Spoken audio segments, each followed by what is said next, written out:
Inilah sejarah asal-usul surah Al-Mulk dan keajaibannya yang jarang diketahui umat Islam. Tahukah kalian bahwa ada satu surah dalam Al-Quran yang memiliki janji luar biasa, di mana ia akan menjadi pembela setia kalian di saat paling genting setelah kematian, yaitu di alam kubur.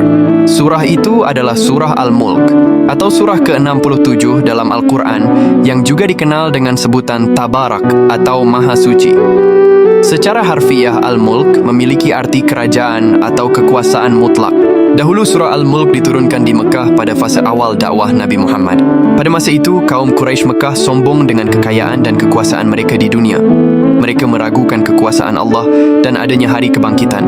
Surah Al-Mulk turun sebagai pernyataan tegas tentang kerajaan atau kekuasaan Allah yang mutlak atas 7 lapis langit dan bumi.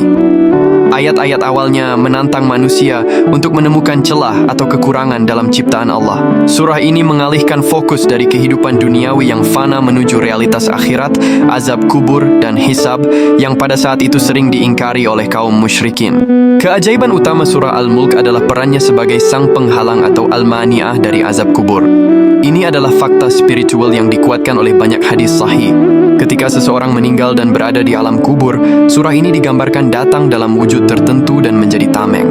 Ketika malaikat kubur datang untuk mengazab, surah Al-Mulk berdiri tegak dan berkata, "Wahai malaikat Allah, orang ini sering membacaku di dunia. Dia merenungkan ayat-ayatku. Engkau tidak berhak menyiksanya."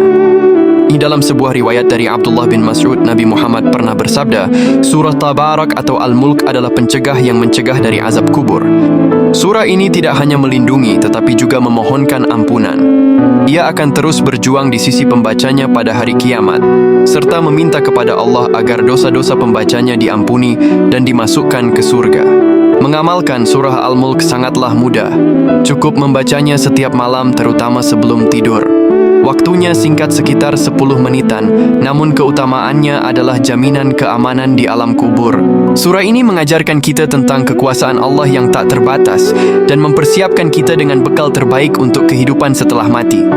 Ini adalah hadiah tak ternilai dari Al-Quran. Dikisahkan Nabi Muhammad sendiri tidak akan tidur di malam hari sebelum membaca surah Al-Mulk dan surah As-Sajdah. Hal ini menunjukkan betapa pentingnya amalan ini dalam sunnah beliau. Ya Allah, semoga Engkau menyelamatkan kami semua dari azab kubur. Amin.